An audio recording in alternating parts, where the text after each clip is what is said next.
Dear students, we will continue our lectures of physiology. Last time we have seen the kidney failure, acute and chronic type of kidney failure.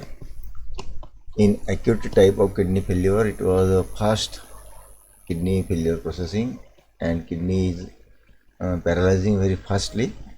Whereas in chronic, it is a steady and slow functioning of kidney and it takes much time. So we will continue our next topic of artificial kidney and dialysis, because whenever kidney is failed, then artificial kidney is the option or dialysis is the process by which we can maintain the functioning of kidney by artificial means. We will see what the procedure is. Actually, artificial kidney is nothing but hemodialysis or dialyzer mechanism or the system or the equipment which maintains the ultrafiltration of kidney artificially. This is a method in which what the device, that is hemodialysis or dialyzer, we use to regulate the functioning of kidney normally to remove the nitrogenous waste from the blood. The dialyzer or dialysis machine is used for artificial regulation of kidney function. In this device, a cylindrical casing encloses a fiber cast of polymer. A semi-permeable membrane is used to separate various ions. As we separate this material in our nephron naturally in the kidney, that semi-permeable membrane is fit in the equipment. Then electrolytes and other waste products and regular the activity properly the clean blood and plasma to the body of the patient. So this method is filtering by the membrane as well as by electrolyte method and clean the blood and plasma. This is the simple mechanism which is used in artificial kidney. Then one tube is always inserted in the dialysis solution during that mechanism, in which the waste products are diffused and separated out. The dialysis solution is constantly replaced out with fresh fluid so that the mixing of waste is controlled or maintained and kidney is removing continuously the nitrogenous waste and fresh fluid is supplied towards the kidney. Then the waste material collecting level is also maintained and kept at very low during the treatment. And such a treatment of dialysis needs to the patient twice or thrice a week. In kidney failure, one more technique of continuous ambulatory peritoneal dialysis, generally called as CAPD mechanism, is used to remove the wastes. This is a simple technique in which the dialysis solution is directly introduced into the peritoneal cavity, which later on drained back with waste after about 2 hours. So this is a very slow mechanism, but the material which is inserted in the body is recovered back along with the nitrogenous waste. Means the material is sent in the body for washing the nitrogenous material from the tissues and cells or the system, and therefore it is called as artificial kidney or dialysis mechanism. It maintains the ultrafiltration. How the diagrammatic mechanism is displayed here. Dialysis machine used in kidney failure condition. Whenever kidney is totally not working, then this machine is applied to the body and the blood from the radial artery is passed through the equipment where the blood pump or the blood pressure is maintained, blood pressure is regulated, and accordingly the blood is released into the machine that is called as dialyzer or dialysis equipment. And in that machine, a undulating tube is fit in the dialysis fluid, and one more chamber is attached to that dialysis fluid chamber at the upper side, where used dialysis fluid is collected, or we can say nitrogenous waste is collected. And in another end of the dialysis fluid, which is collected in another bottle, where the pressure pump is regulated by the pump mechanism, which is called as fresh dialysis fluid, and that fluid enters in the body and collect the waste in the another bottle. So in this way, these are the chambers or bottles or drums, we can say, and then this tube is working as a membrane through which the waste material from the incoming blood is mixed in that fluid, and the ions and catalyzing materials are collected in the another bottle, and the fresh blood which is passing through this undulating tube is regained by the body through the saponius vein from the leg, means from the hands or the chest region or the pectoral zone. The radial artery sends the blood to the dialyzer, and saphenous vein collects the blood into the thigh region of the body, or in another vein of the body is regained with the fresh blood or fresh plasma.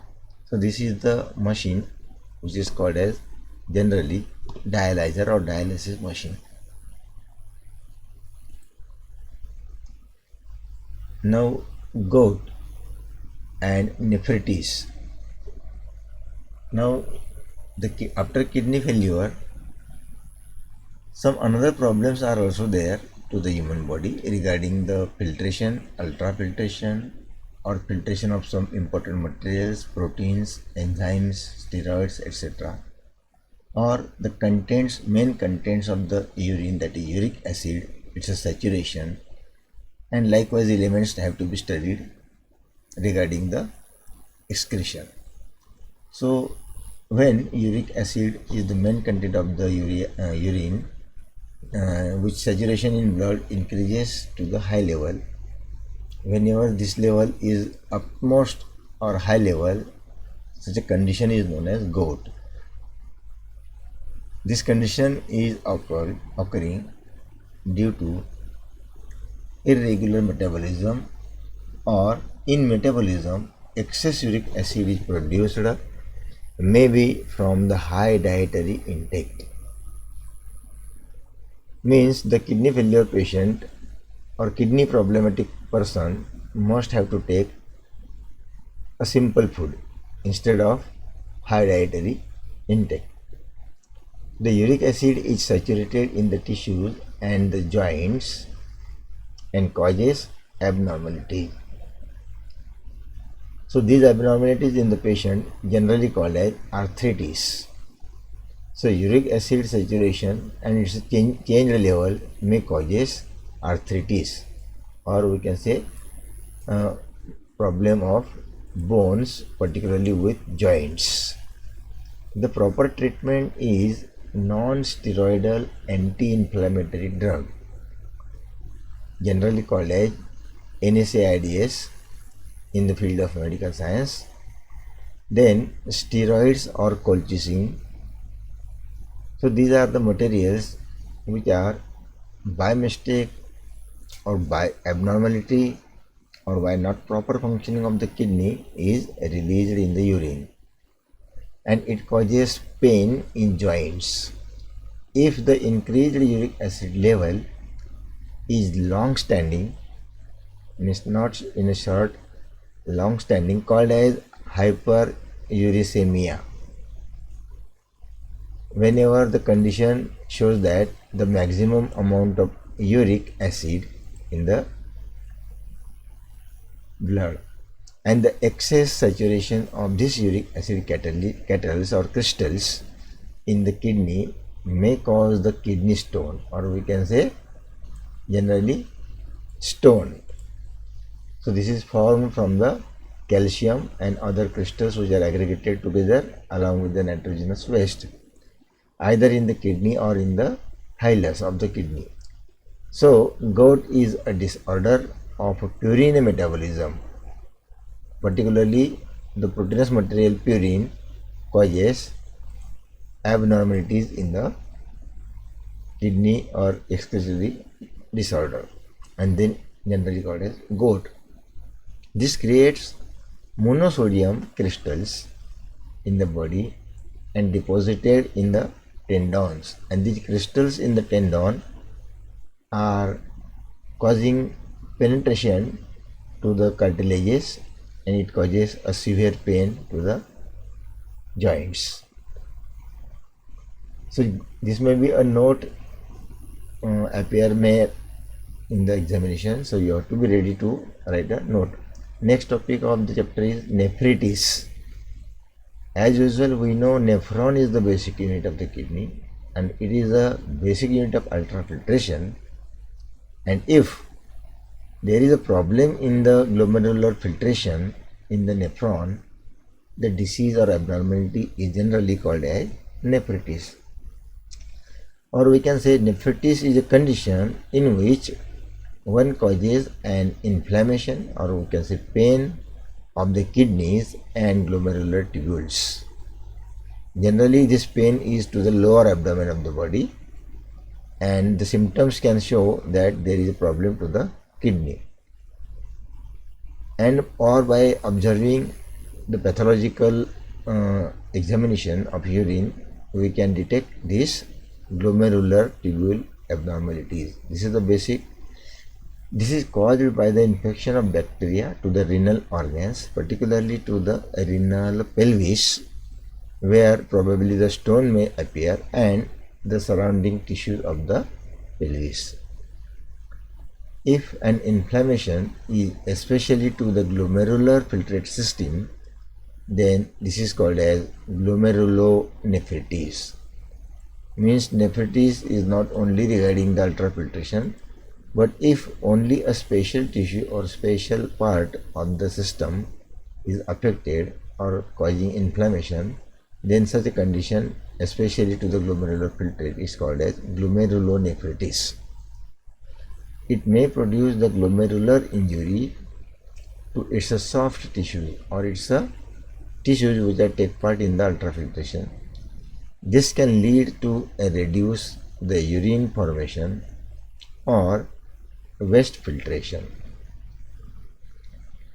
During inflammation to kidney, required protein molecules may excrete from the blood to the urine, and this may cause or lead to appear blood in urine. So this is the cause or symptom that there is abdominal pain, then the protein molecules may excrete or the blood appears in the urine. These are the symptoms of glomerulonephritis. And in the condition of glomerulonephritis and intestinal nephritis, these are very common causes of nephritis, and this may be due to the toxicants or the infection to the urinary system, and this is generally called as the nephritis. But there are different causes, different types in nephritis, because the infection or affection or the abnormal functioning may appear in any part of the any tissue of the system, and the name is there, generally called as collectively nephritis. So here unit number 4 is completed. So we have all detailed study carried out regarding the kidney, ultrafiltration, then nephron, then dialyzer, gout, and nephritis. Everything is now here completed. So unit number 5 is cardiovascular system. Generally we are well known about the cardiovascular system. Generally, we call it as the blood vascular system or circulatory system in general. But cardiovascular word is given here regarding to the heart, because cardiac organ is the heart, and cardiovascular system means the vascular system in the body where only the blood is aggregated and forwarded or propelled or circulated through a specific manner in the body to perform specific functions is called as cardiovascular system. Cardiovascular system in which a specialized cells serves to all body organs and their tissues to exchange their particular products, either oxygen, carbon dioxide, food, hormones, enzymes, etc., and maintain the balance and survival of the body. The blood cells are specialized cells which regulate the necessary materials to all tissues and their cells for maintenance. They work for delivery of oxygen, carbon dioxide, food, water, hormones, nitrogenous waste to the kidney, etc. They move down the whole body through the pipeline or tube channels in the body by the action of pumping through the heart. Heart is the central organ. The cardiovascular activity of heart pumps the blood through all the parts of the body, and this material like food and necessary gases are supplied to the tissues through the same. The cardiovascular system is therefore known as transporting system because it performs the transportation of materials, foods, hormones, gases, etc. to the target organs and collect the waste from them and throw it to the kidney or lungs. If its proper working fails, the body may get die. Means once the heart is stopped, cardiovascular system is stopped, naturally the animal get die. Therefore, this system has also its prime importance in regulation of the necessary materials to the body. Then blood is the main element. Blood is the main part of the system through which every activities are being carried out or maintained or regulated. So we will see here in the first topic the composition of blood.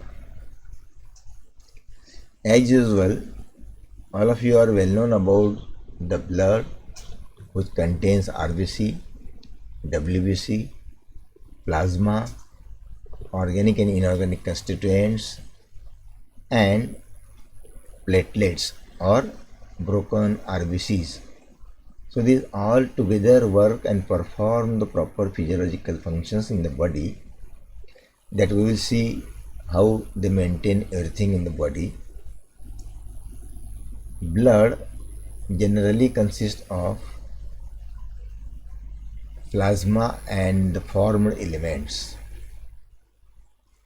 which are in a special liquid component generally called as blood. Then solid components are also there. Inorganic and organic components of plasma and blood includes some electrolytes, sodium, chloride ions, potassium ions, and all these materials, among which the salt, then sodium chloride, these are the predominant materials present to regulate the physiological activities. Plasma also contains some soluble protein molecules, the most abundant of which is the serum albumin. The primary purpose of albumin is to transport fatty acids which are not terribly soluble in an aqueous environment by themselves. Albumin is a proteinous material which also serves to transport lipid soluble hormones like steroids, then cholesterol materials, etc.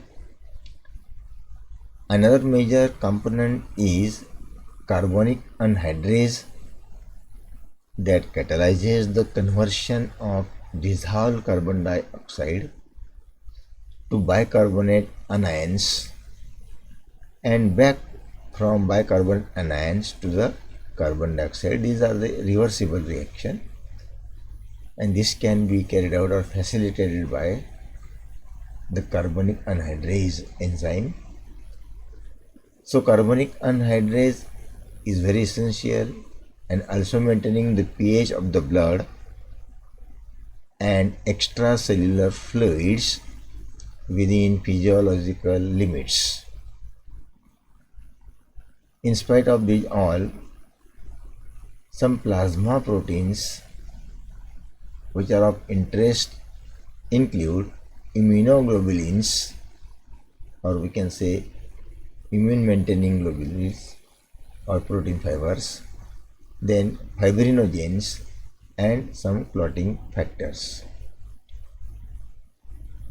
Second thing is that in spite of the cells and blood, the serum is the term which refers to the liquid component of the clotted blood.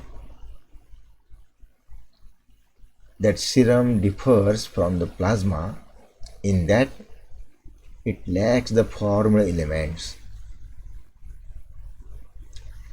Means in serum there are no formed elements and the clotting factors, but retains the electrolyte material and soluble proteins including antibodies.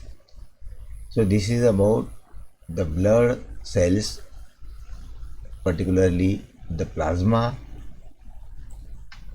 and the formed elements. In that we can see organic, inorganic materials. Then in other way it is RBC, WC and a special serum material where only clotting factor is there or it take part in the clotting of the blood material.